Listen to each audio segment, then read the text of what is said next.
X-Men. Get it!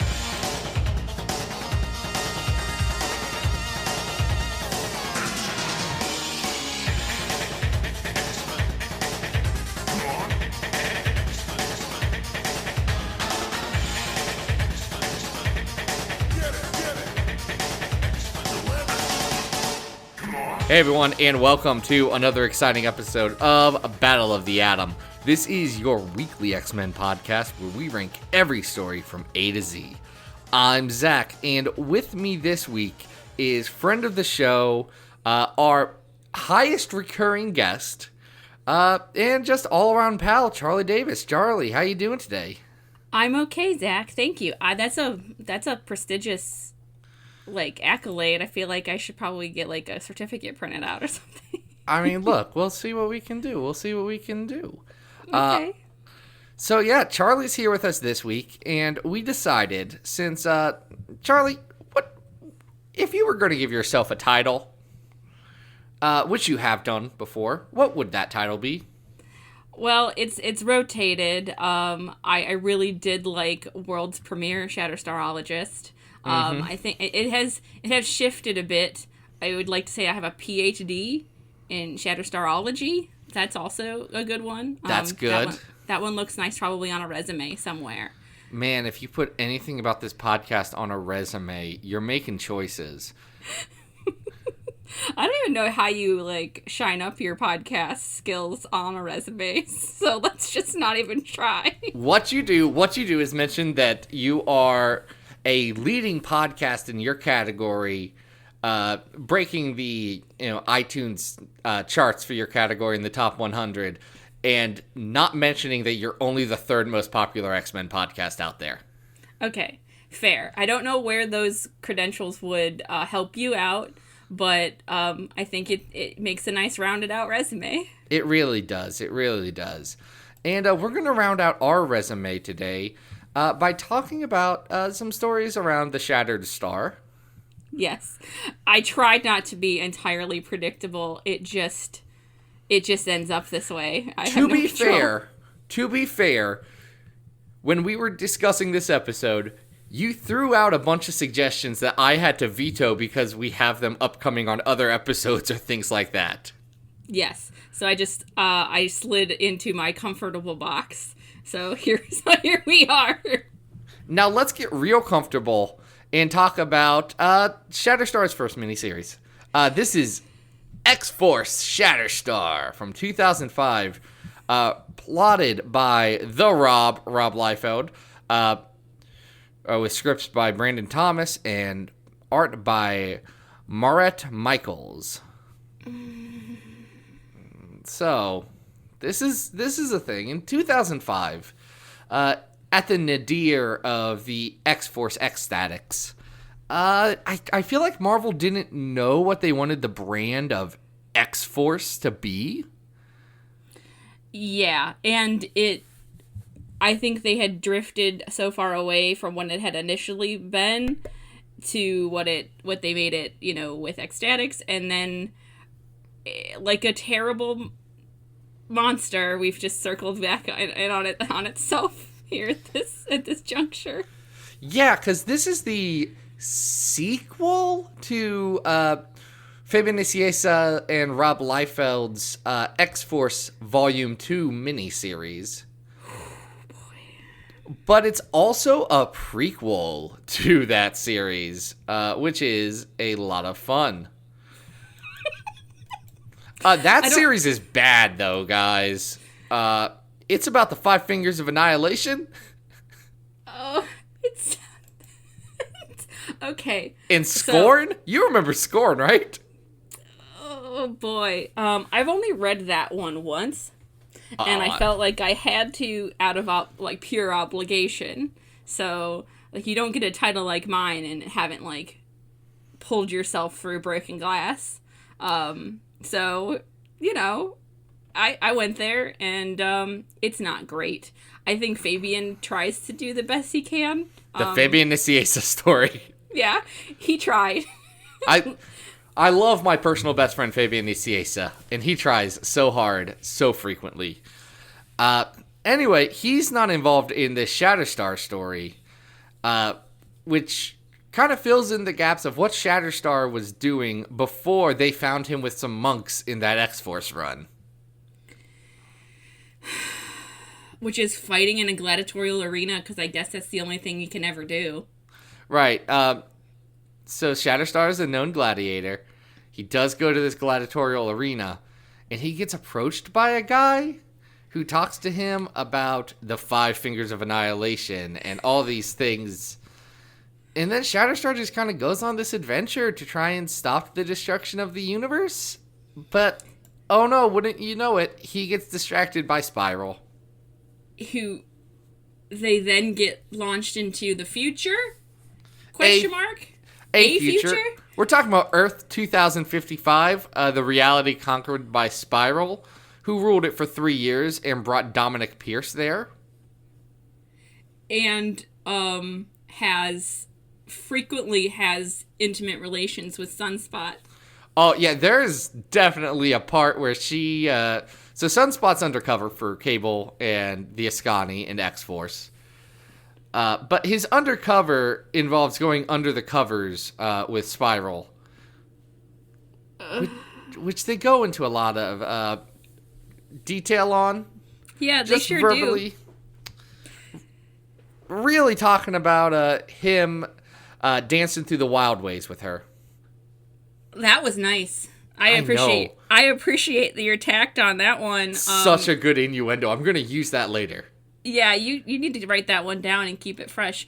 But this I wrote a tweet about this, my journey through this one, which was, reading this comic feels like I'm getting dangerously close to acid that will kill me immediately. That's how I felt while I was reading it. Yeah. So let's talk about the good in this. And I know you want to say there's no good in this. I think there's some good in this. I would like you to let me know, please, Zach. I would love to hear your opinion about this.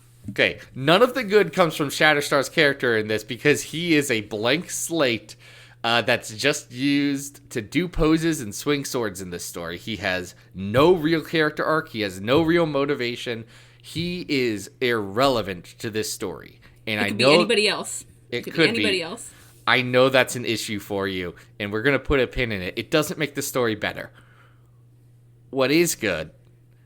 2 things. 1, Cable and Shatterstar are talking in the future once, and Cable talks about the prophecy, and Shatterstar says, of the 12? And he says, no, of the 12,000. Which is good comic book stuff. Yes. And then when they go to attack Spiral's castle, they fly on Lockheed's, and it looks like a Frazetta heavy metal sword and sorcery cover, and it's very good. Yes, and I'm not wrong. That's great. All that's good. There's just an entire comic built around it. So I have okay. So this is 4 issues long. It is. It feels like it could have been like, we could have just like had this like in 1 issue. I don't this is hard for me because I don't like to be so negative about things, but this has, like, it is the most bland thing. Like, even if we just take out Star entirely, which you can, because he is not recognizable in any way, shape, or form here. Maybe in those first couple issues of X-Force. Maybe. But he, like, speaks... oh, boy, that's a lot for me. I'm not going down that path. Oh, no, but I think we've cleared away the brush, and we do need to blaze those trails, Charlie. Okay, do we want to set everything on fire, then? Okay, let's do this, then. So... to Rob, I don't really even know who Shatterstar is to him, other than this extremely uncharismatic warrior who is beholden only to honor and of no human connection whatsoever. So, in the beginning of this miniseries, he is in Madripoor, and there are all these, like, there's, like, basically an opening monologue where he talks about how all the people in Madripoor are, like, filthy, and, like, he, like, being there, like, drags him closer down to being like them, and that is just not the narrative that Star should have, nor, I believe, any character that you're supposed to relate to at all in a book. I think that's fair. I feel like Shatterstar is very much into the more Yo MTV Raps side of humans than saying, I am better than all of them. Correct. And don't get me wrong, there are some places to sprinkle something like that, but at the point Star would have been in 2005, like after all of X-Force has gone and run its course, it's not this. And you can just tell anytime Rob gets a hold of Star, he just does a big old reset. And it's unbecoming, shall we say. But he doesn't play nice with others, and we know that. We all should know that in 2019. Yeah, the Rob... So, the Rob was part of our 100th celebration, regardless of if he technically consented to it or not. A non-consensual celebration just has me laughing. I'm sorry. Rob, well, one, that's just called a surprise. And two... In fact, I think that's what Star might call a surprise. So let's just say that. That's by definition a surprise party is a non-consensual celebration. Let's get that one right out of the way. Two, in the intervening months, the Rob's made some choices about how he dislikes the House of X and the Powers of 10, and all of the current books that we are deeply enjoying. He's been a little angry about that recently, and you know what, bud? Good for you. I paid you $30 to make a joke at Adam once, so that's our relationship. You did a bad on Shatterstar here, though, and... Yeah, and he's not the only one, because the penciler didn't do a great job either. So, I would say that I imagine Marat Michaels, who I don't know in a larger sense. This is, I believe, the only thing I've seen him on. I've got to imagine that his assignment here was to ape Liefeld. Oh, yes. And I think he does that. But he also does that. Yes. If that was what he was going for, more power to him. He, man, it's just not the best reflection of a character and of anything, and I feel it feels rough because the art is bad. Yeah, it's, like, this is straight out of, like, 1991, right? Like, with maybe some 2005 coloring, but in my opinion, the coloring makes the pencils... Ugh. I was getting, like... I haven't read the Draco, and I'm not going to touch it, because why do I want to do that to myself? But it reminds me of some of the art I've seen in there. Would that be a stretch to say? I can get where you're coming from, though I think they're stylistically different. Yes. I'd say doing a cursory Google search of Michael's, like, I found a Shatterstar of his that looks good. Like, I had a feeling that was going to happen. I was like, we're going to say this about this man, and, like, he's going to have probably drawn some pretty cool art because people told him to draw like this.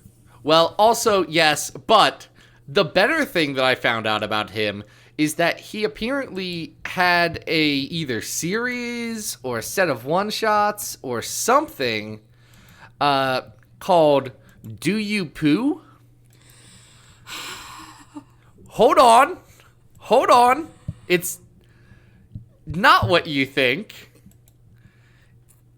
It's about Deadpool, but he's Winnie the Pooh. Oh, okay. Well, it was set up to make me feel weird. Oh, no, it definitely makes me feel weird. And there's a lot. I've also found a sexy girl wrestling comic of his, The Amazing Lady Death. Okay. Man, I don't really want to see more of his stuff, but I'm deeply fascinated by it. What a career. What a career. You guys can't see this. I'm dropping as many of these things as I can find into the chat window here. Because this is a wild one. Yeah, this is a rabbit hole. Yeah, all of the Do You Poos do they are aping very famous comic covers. Zachary, this wrestling one is just not. Oh boy, is this certainly something? Oh, it's untenable. I can't. I've got one here where he's doing the Walking Dead #1 cover, but it's Winnie the Pooh dressed as Deadpool. I don't understand this. Look, it's Do You Pooh. I don't know what to tell you, except for that I'm gonna look for it on Comixology, and if I can find Do You Pooh for less than like $3, I'm probably gonna purchase an issue. Okay, well. Okay, no, it looks like it was a one-shot, but Comic Book Realm talks about the number of covers that it has, and they list cover A, B, C, etc. Alphabetical. Hey Zach, is there a Piglet Captain America on this one? I do believe so, yes. Okay. Charlie, do you want to know how many variant covers of Do You Pooh there were? Yes, I do want to know. I almost asked you if it was like Price is Right rules, if I could like just bet like one. It's VV. It goes up to VV. That's upsetting. Yeah, there's so many. Oh, I have them. I have all of them in front of me. I'm going to look at them later. Yeah. You guys, I'm sorry. We're going to cut out so much of this poo talk. This is a situation. I knew this was going to happen. Because I didn't know who this man was and what he drew, and I knew that it was going to be something like this. I knew it. You knew that it was going to be Winnie the Pooh Deadpool doing homages to famous comic book covers? I knew that it was going to be something bizarre, because that's just what happens to artists that only get like one gig, and then they sink back into like whatever they were doing, whether that's like weird like weird commissions, or like they become a furry artist, or apparently they do this. Here is one, and Charlie, this is the last one I'm going to send you. This is cover E. All right. This one's so good that I have to. Okay. Never mind. I can't find it. It's Winnie the Pooh Deadpool rolling up a blunt.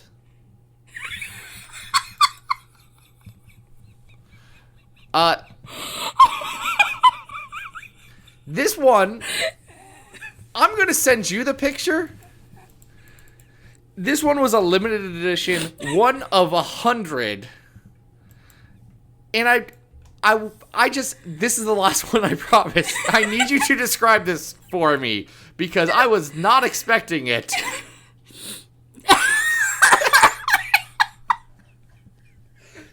Charlie, what do we see here? What do we see here? I can't.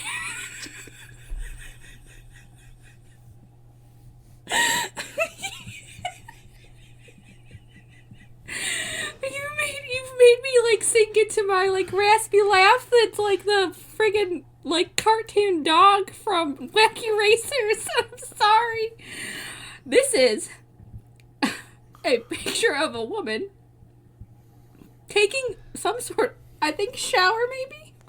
It's definitely a liquid. It's very white in consistency, very milky in consistency. Yeah, perhaps went too hard on the conditioner. Yeah. And Winnie the Pooh Deadpool is between her bosoms, with a sword and a stick of dynamite. And you can buy this on eBay for $224.99. I don't think we need to make it explicit that the woman is in a pose that you would not want children to be purchasing this comic book. Wow, that took a turn. You okay? You okay, bud? I'm crying. I did not expect to see this when I opened it up. It's the worst cover I've ever seen. There's so much going on. This is so much. All right, guys, I will warn you, and this is probably too late. But if you were planning on Googling this, this is not safe for work. Do not open it up on your work computer. Maybe take your cell phone over to the bathroom and no. Yeah, oh my god. X-Force Shatterstar #1, Volume 1. It's a bad comic, and we talk about bad comics on this list, right? We do talk about bad comics on this list, but how bad is it and where does it go? Well, right now, on the master list, there are 303 comics. The #1 comic of all X-Men of all time is the Dark Phoenix Saga. Number 100 is House of M. Number 200 is Uncanny X-Men 203. Freedom is a 4-letter word. And 303 is the Draco. It's aforementioned. This is better than the Draco. I'm gonna throw one out there. I don't think you've read this one, but I think it is appropriate. I think this is worse than Wildcats X-Men at 265. Okay. I haven't read it, so I'm gonna trust your judgment on this. Okay, you have read X-Men. You have read just a bit below that, X-Force and Cable Annual 1997, where they fight some Nazis. That's at number 274.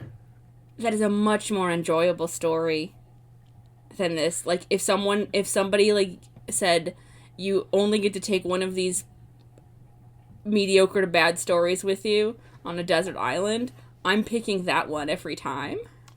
How do you feel about it compared to number 290 on our list, the Shatterstar Saga?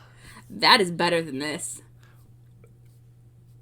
Okay, it's not that much better than it, It's though. not. We're like splitting hairs at that point. But again, it is more enjoyable to read, if only because I'm reading that story and then I'm reading a manga. Like, how often do you say you're gonna read a comic book and then you start reading a manga, like the last issue? Well, manga and comics are the same thing, Charlie. I know. Duh, you plebeian. Get out of here with that. But it's splitting hairs at that point. That is a less cohesive story than this one. Like, right. What I can say about this is at least it tells a story from beginning to end that you can follow. Whether or not you like the story is a different one, but the Shatterstar Saga is a little incoherent in the fact that you may have read it and then not known what you read. So I've read that story more than once and I don't know what's going on in it.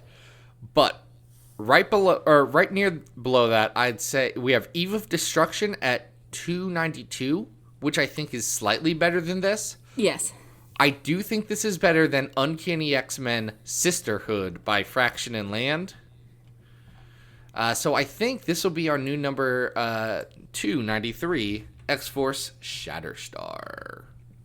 All right. Well, we We sure learned a lot there, Zack. Yeah, we learned so much about Do You Pooh. And a little bit about why Rob should probably never come back and touch the characters he's created. Okay. If he does want to write about the Deadpool Winnie the Pooh, I guess. I'm interested. I'm curious what the Rob does with Deadpool Winnie the Pooh. I'm only gonna say I'm only gonna pick that one up if Captain America Piglet is also in it. Okay, wait. Shoot, he does the Deadpool Good, the Bad, and the Ugly, but it's with Winnie the Pooh Deadpool.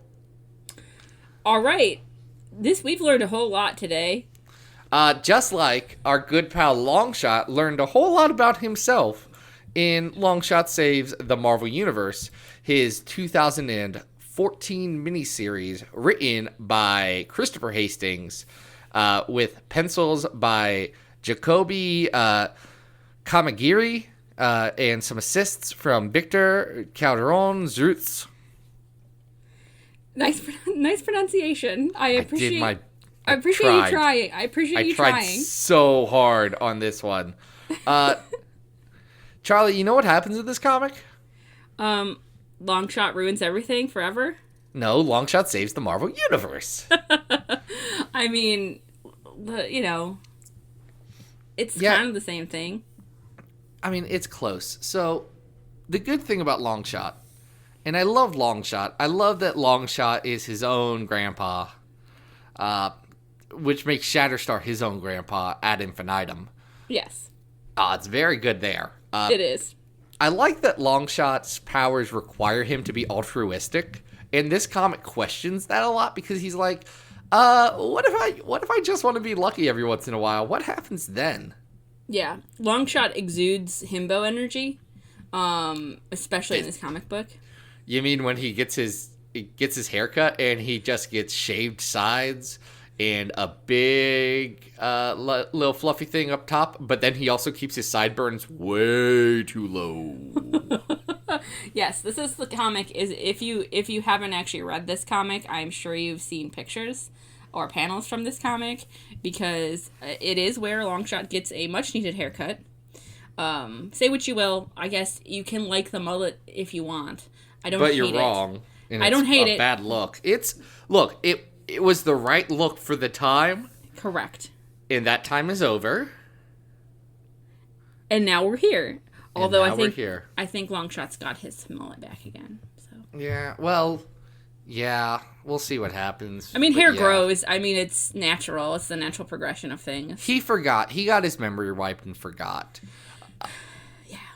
But in Longshot Saves the Marvel Universe, Longshot has to save the Marvel Universe because the In-Betweener, who is a cosmic entity, not created for this comic, which is, again, wild. Yeah, it's wild. Yeah, that one is.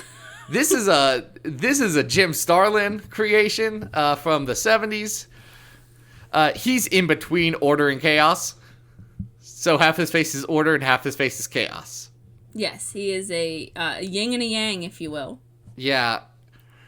He wants to see what's going to happen. He doesn't like this situation.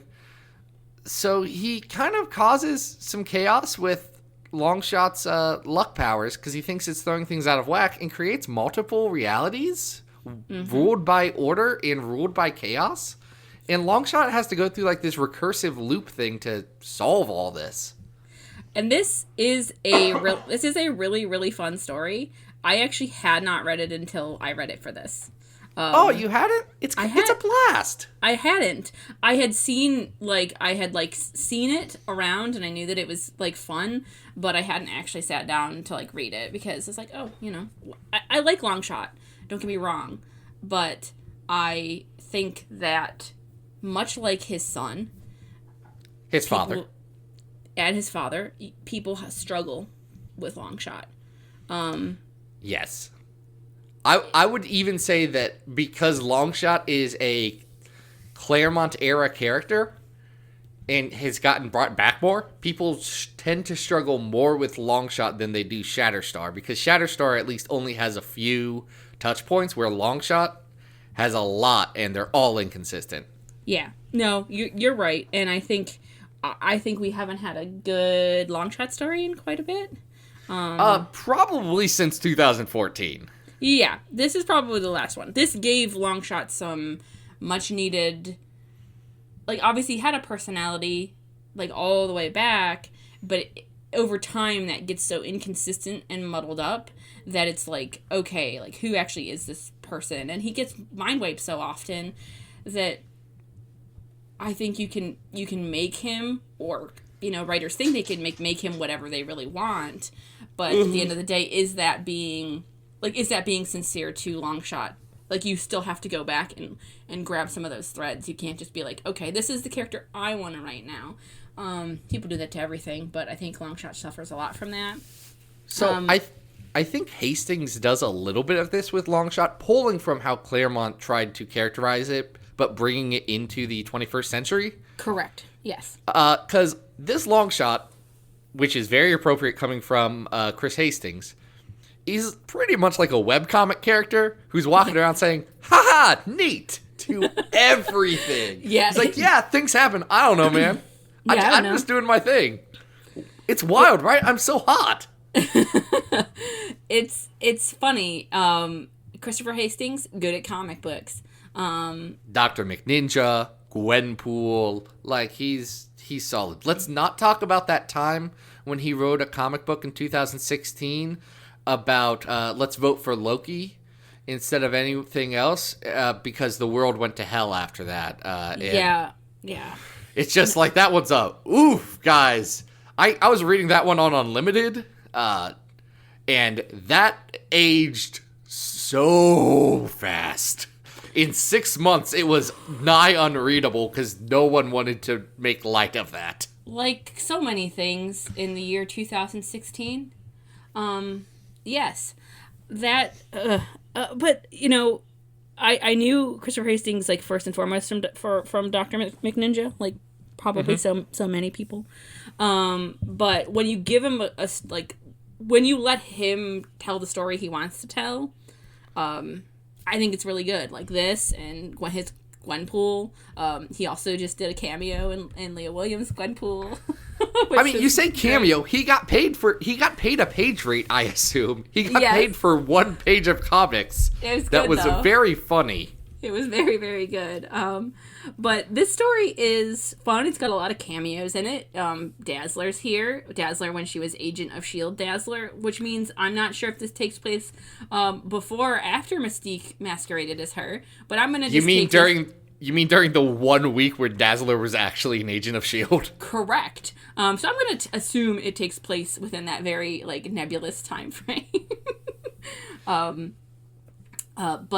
I like this one a lot. It's got the art's, like, very, like, I don't, like, fun is the way I want to describe it. It's like, it's very cartoony without, like, being over the top, but it gets there when it needs to. Like, there's lots of silly things happening in this book. It's very emotive. Yes. Everything shows is up. Capwolf shows up. Wolverine, Lord of the Vampires shows up. There's a big fight. Kraven the Hunter has the Phoenix Force for a hot second. Mm-hmm. Magneto's an old, which is great. Yes. There's so much that happens here, and it's not like, I'm not going to call this the tightest story that I've ever seen, because especially compared to how Hastings handled meta-narrative and really complex story structure and things like the Unbeatable, or what was it? What Gwenpool? Unstoppable Gwenpool? Is that it? Yeah, I think so. Okay. Just a minute. Now I'm paranoid about it. It was unbelievable. I was like, it's not unbearable. What a name for a mini-series. Oh, freaking look. I'm gonna call up Jordan D. White and say, unbearable Gwenpool. Give me this. Boom. Anyway, so I don't think it's the tightest book that has ever been written. I think there's definitely some issues with it. There's some fun, especially in the 3rd issue when Chaos shows up, and Chaos is just kind of like, hey man, whatever's gonna happen, it's gonna happen. The universe is entropy. I don't actually have to do anything. Bad stuff's just about to happen. Yes. There's a part where I do like the part where the Longshot's about to get crashed into a helicarrier, and Chaos just kind of shows up, and he's like, "Hey, man, what's going on?" I really would like to see that happen. yeah, this is gonna suck for you, isn't it? It's very good. Hastings' humor in this is tight. His script writing will get tighter in the future. Yeah, is got good comedic timing here, which is like hard. It's hard to do. Well, I really like the callbacks to the original Longshot mini.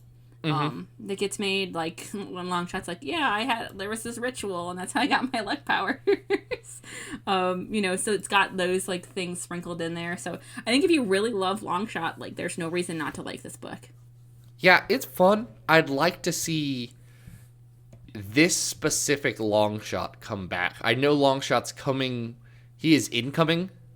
He's coming in hot in the world of Hoxpox soon. Yes.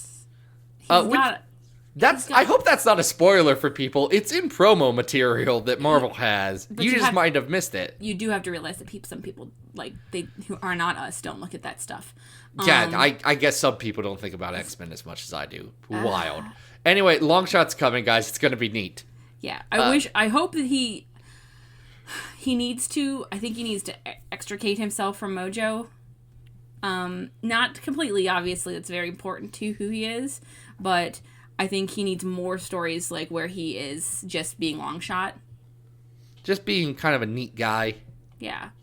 So I think that's fair. I think that's a common struggle with Longshot and even Shatterstar to a lesser extent of being really tied to that one specific idea. You know, Longshot fights Mojos. Shatterstar is Gladiator.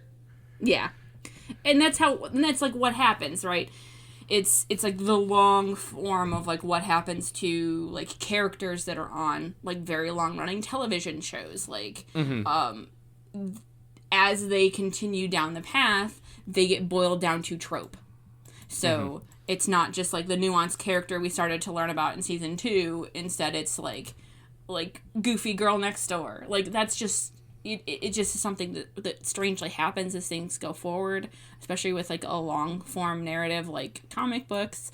But there are people working on the X books now that I feel like are more than capable of like doing something very nuanced with Longshot and like giving him those things. Leah Williams, Vito, Look, you know. Leah would write a very good Longshot. I'm going to throw this out there, and it's going to sound weird, but give it a second. I think Ed Brisson could write a pretty darn good Longshot. I think you're right.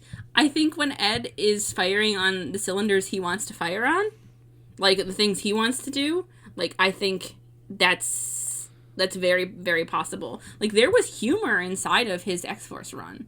It just was like covered up with a bunch of other stuff. Absolutely. And when it shone through, it was great. But it also had to slog through the mud to get there. So, you know, all in all, this is good. More like this, please. More like this, please. Now, we do have a lot more stories, and we should talk about them on our list. What I'm looking at is a story that I know is enjoyable but flawed. And that is number 152 on this list, Phoenix Resurrection, The Return of Jean Grey. I think I like that story better because that story, it hooked me at the start and kept running, but then petered out. Yeah, and it is much, like, even if you didn't like the way the story was structured or, like, how that played out, it was also, like, far more important to the greater sum of things. Right. So I think that one's a bit higher than this, but I think we're in the right area. Like, another humorous story that's just a little bit lower at 167 is Spider-Man and the X-Men 1 and 2. That time that Soren wanted to turn people into dinosaurs. I like this better than that. I do too. So I'm looking up. Okay, 164 on this list is Uncanny X-Men 540 to 543, Fear Itself. And right below that is the Ultimate Spider-Man story where Wolverine and Peter Parker switch bodies. I actually think that's the perfect spot for it. Yeah, I do too. That story's got the same feeling this one does. So I agree. So this will be our new number 165. Longshot saves the Marvel Universe. Yeah. Now we're going to talk about the boy. And I know Charlie's excited, and Charlie knows that I'm less excited. But we're going to talk about the boy here. We can have a conversation about it. We can have a conversation that we've been having pretty much ad infinitum for a year now.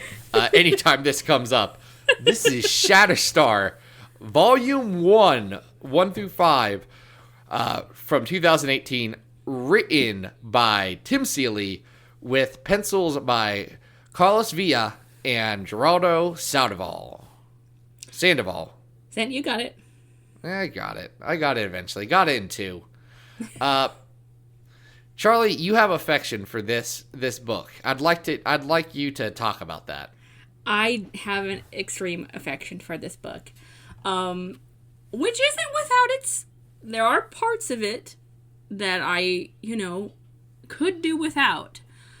But I think in 2018, as a whole, this probably was everything I wanted out of a Shatterstar story that focused on him exclusively. It was written by somebody who did their homework, and not only just did their homework, but approached the book with honest affection for what they were writing inside of it. And you just can't say that for a lot of comics. No, I think Tim Seeley, in all the times I've talked to him, really, and I say all the times, I talked to him once. It was all recorded. You guys can go back I talked and hear. to him once too. So yeah. No, I've seen you talk to him at least 2 times in a weekend. More than once, yeah, like 3 times probably. Yeah. You were really into this book. That's all back in our C2E2 special. Charlie was on that one too. It was a fun time. Anyway, in this book, Shatterstar has decided to buy up real estate and fill it with extra-dimensional refugees. He's broken up with Richter. Richter has started a punk bar. Much like the one that was right across from our apartment at C2E2. Yes, very much so. He then has all of his tenants kidnapped by the Grandmaster, who you may know as Jeff Goldblum's character from Thor Ragnarok. Mm-hmm. And Shatterstar decides that, God forgive him, but he has to go back to the old him and go rescue them. It's John Wick without the dog. Oh, there's a dog! There is a dog. That is one thing I know you dislike about this story. But it is essentially John Wick to an extent, which I don't think is a bad format to go off of when you're writing a story. And I think that Star fits this... He fits this world that Tim has created for him very well, because he's not just one-dimensional.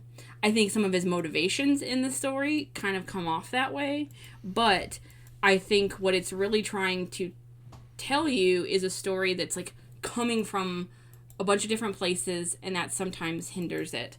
So it's trying to be this meta narrative outside of the actual story, because mojo, and I guess that's something you need. It's trying to give you this emotional story about Star, which I think it very much succeeds at doing. And then it's also trying to fill in gaps in canon. So it's got some pretty deep pulls. It talks about Windsong, Star's wife, quote unquote. All the way back from his genetic wife. His genetic wife. Yeah. Also, Windsong has the guy that she's with, who's just Michael Jackson. Yes. And then Shatterstar has someone in this story that, you know, he had a relationship with named Gringrave, the Smiling Executioner. Yes.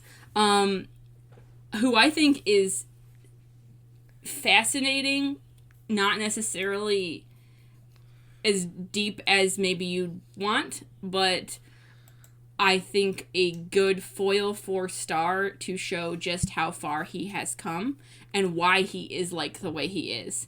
Like, let's just put it out there that the only reason we need an explanation about why Star is distant with people in relationships is because Peter David broke it. So Tim Seeley had to fix it. Look, two-time GLAAD Award winner Peter David did a lot of stuff, including, you know, making it canonical and explicit that Shatterstar and Richter are a couple. But he also did some other stuff. Yeah. Like the person you think Star is, like, from Peter David's X Factor, the guy who, like, kisses everybody and flirts with everybody and does all that stuff, like, the guy that you think that is, that's actually Novar. So if you want to read stories about a character that does those things, go read about Novar. Don't read about Star. He's actually not like that, unless you're Peter David, I guess. It's an interesting one. I will say the flashback stuff that's drawn by Geraldo Sandoval, who's an artist I really like. I think he does a great job here, and I think that sells the emotional core of this story. Oh, yeah. So much better than the present day stuff. Because the present day stuff, it's got some quirks that I don't like. The meta narrative stuff doesn't work. I get what Seeley's trying to do here, but I think he drops the ball. And the problem is with meta narrative stuff, it either works really well or it doesn't, and you screwed up bad. There's no middle ground of, well, it was okay meta. Yeah. It stands out so much worse. Yeah, it's trying to present this as a television show that the Grandmaster is running, the star of Shatterstar, that's also, like, mimicking the stuff that happened to him on his Mojo world, which is very far removed, actually, from Longshot's Mojo world, because it's 100 years in the future, and those two places are just different. And it's got this, like, this monologuing from the Grandmaster that, like, I knew drove you up the wall. It did. It's weird. Okay, what the Grandmaster in this? What role does he serve that isn't just Mojo? He's Shatterstar Mojo. That's what he is here. He has TV stuff going on. He has Gladiator stuff going on. He's got the death sponsors, Mojo's old assassins from Shatterstar's time going on. What is the Grandmaster doing here, except for having recently been in that Hulk film? Yeah, and I almost wondered why he wasn't more like the Jeff Goldblum Grandmaster. Lean into it more. Give him his own, like, thing. It doesn't work. He doesn't work in this for me. I think that he and Star have some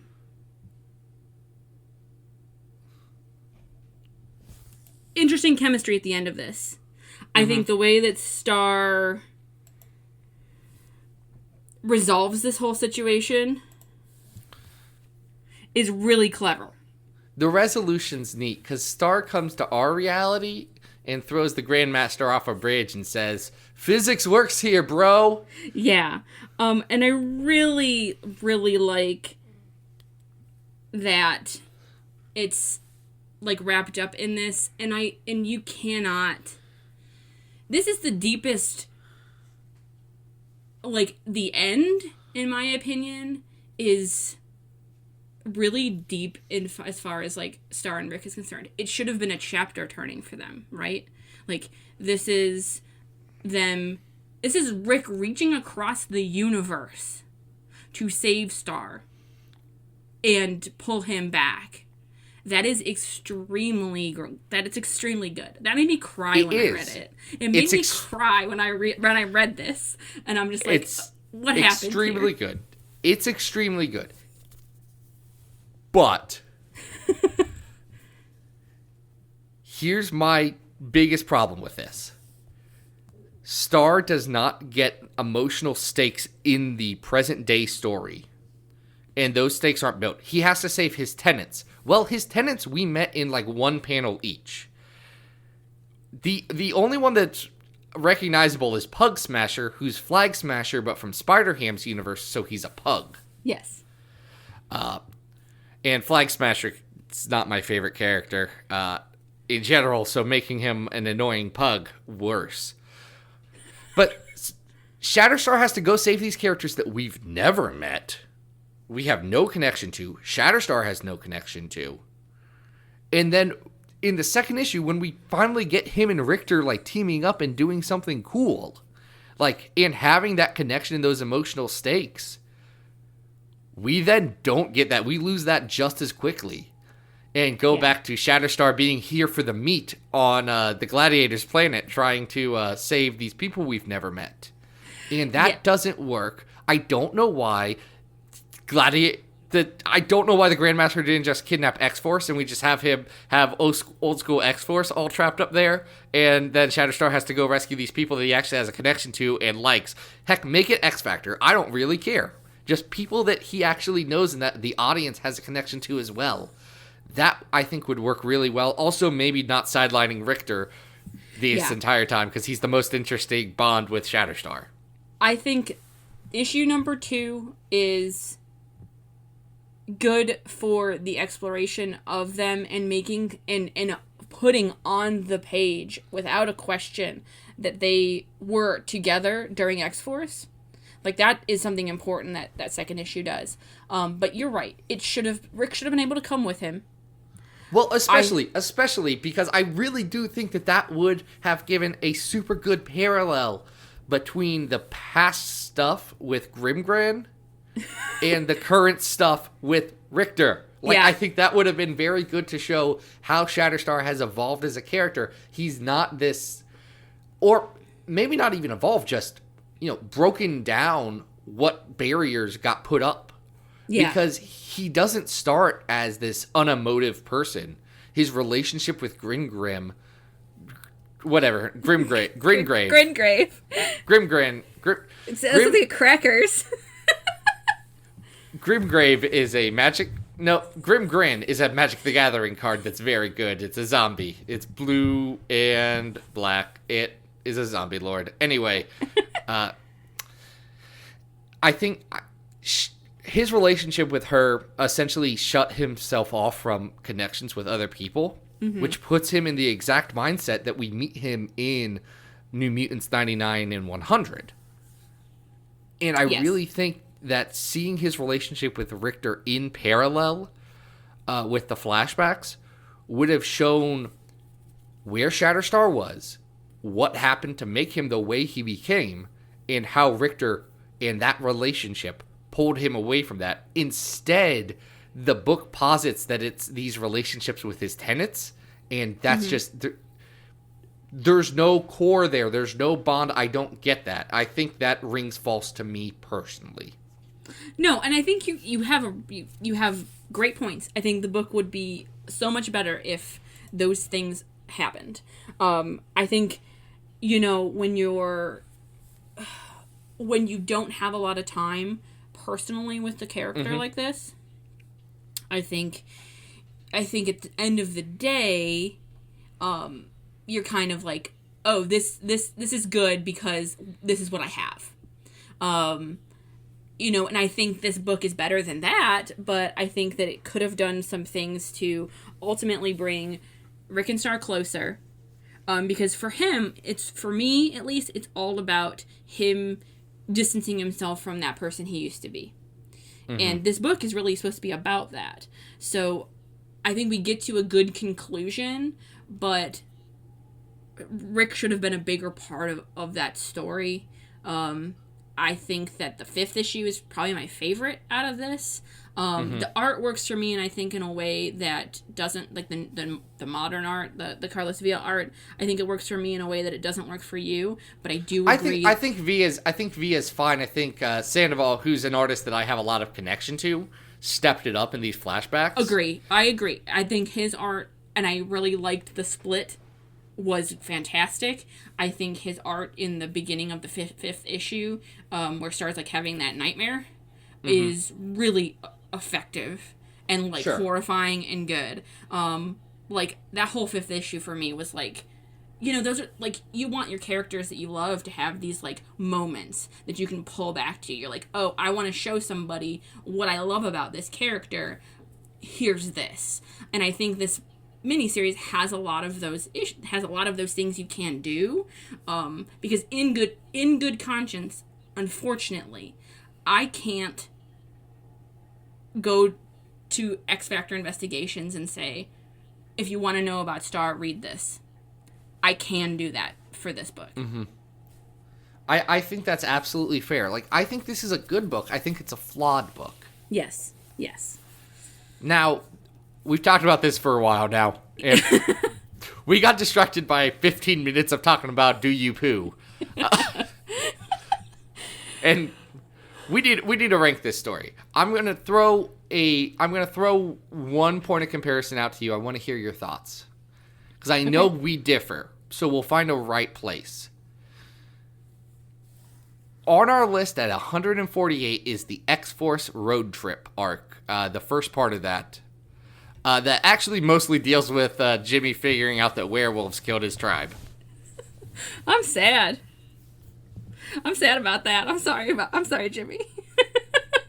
I feel bad for him. It was a bad resolution to a story that they did not plan. No. Oh, Jimmy. I love Jimmy. Do you like this better or worse than that? I like this better. I'm biased, but I like this better. Okay, I think that's good. I would say that not too far above that is at number 143, the Bishop miniseries, the first one. And I think as a mini, these are about comparable. I think Bishop might work a little bit better than me. It does a little bit more character work. Actually, I'm looking right below this. This is not better than Mad Report Nights. Ooh, why is that? Okay. So, you know, sometimes you look at this list, and I'm sure you do this a lot, and be like, how'd that get there? That one's a little low there. I'm not going to lie. But also, I think Mad Report Nights is better. Okay. I do think it's... I think it's better than Phalanx Covenant Generation Next. At 142. Okay, hold on. I'm looking at this. I know we're this one's gonna be hard. We're at odds here. We're gonna be at odds. I'm looking up. I don't think it's better than Arms of the Octopus. I don't think it's better than the Steal This Planet annual of New Mutants. All right. Okay. Do you how do you feel about it compared to Childhood's End / Crusade from New X-Men? The teens New X-Men. Yeah, I don't have a lot of affection for that.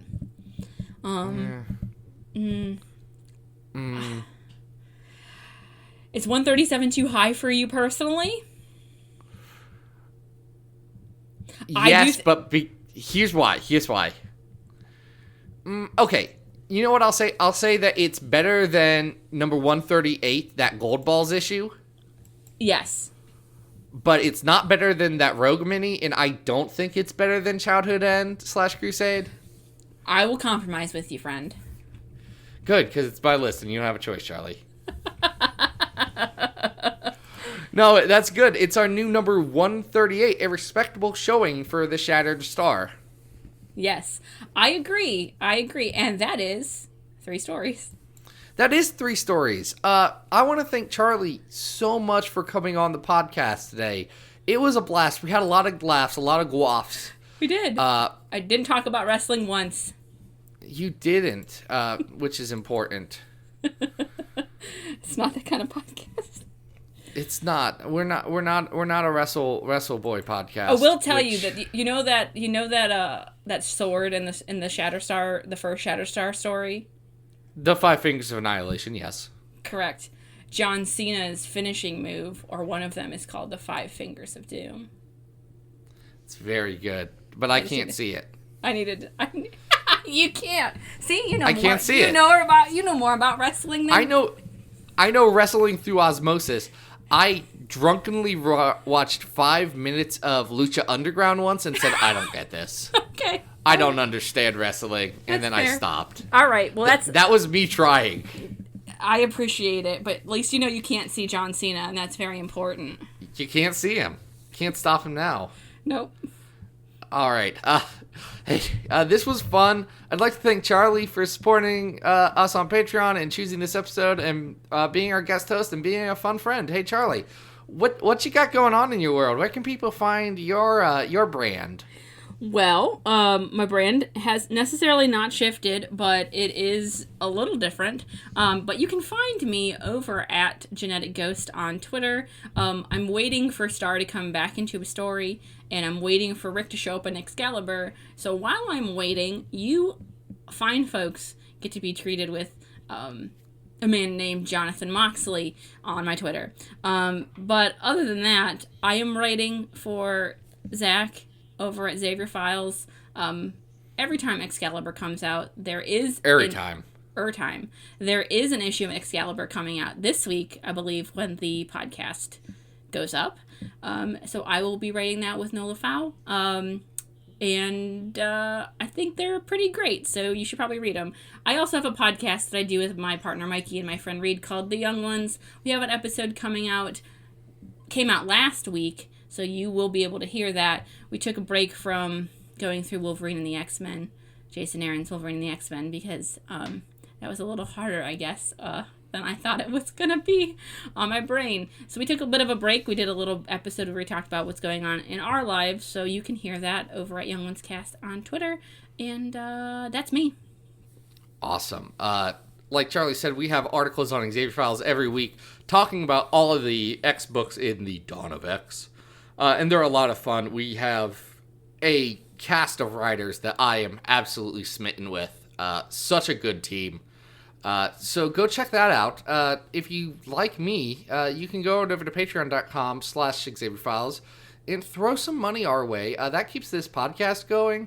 And if you donate at a certain level, we'll just start doing episodes about your stuff and your brand. So you can either curse us or bless us. It's your choice.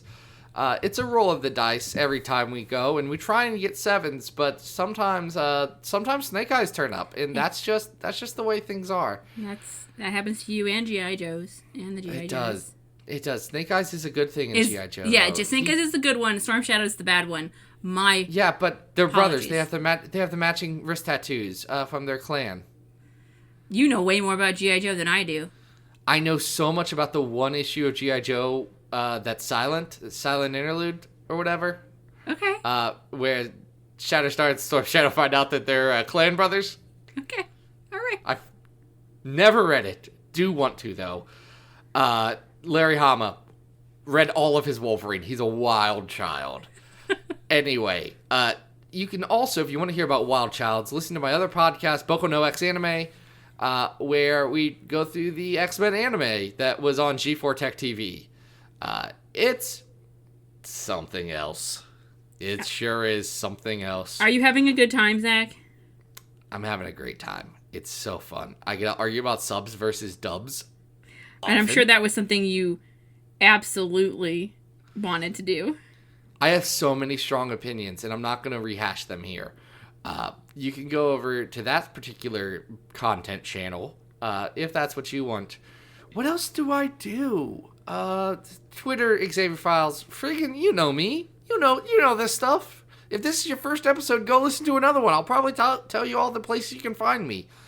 But next week we have a special guest host. Sarah Century is going to be talking with me about some of the leaders of the X-Men. And as some co-hosts of this podcast would posit, all the best X-Men are women. So we're very excited for that episode. Charlie, once again, thank you so much for being on with me today. Absolutely, Zach. Anytime. Well, any time may happen sooner rather than later. But until then, this has been Battle of the Atom. We hope you survived the experience.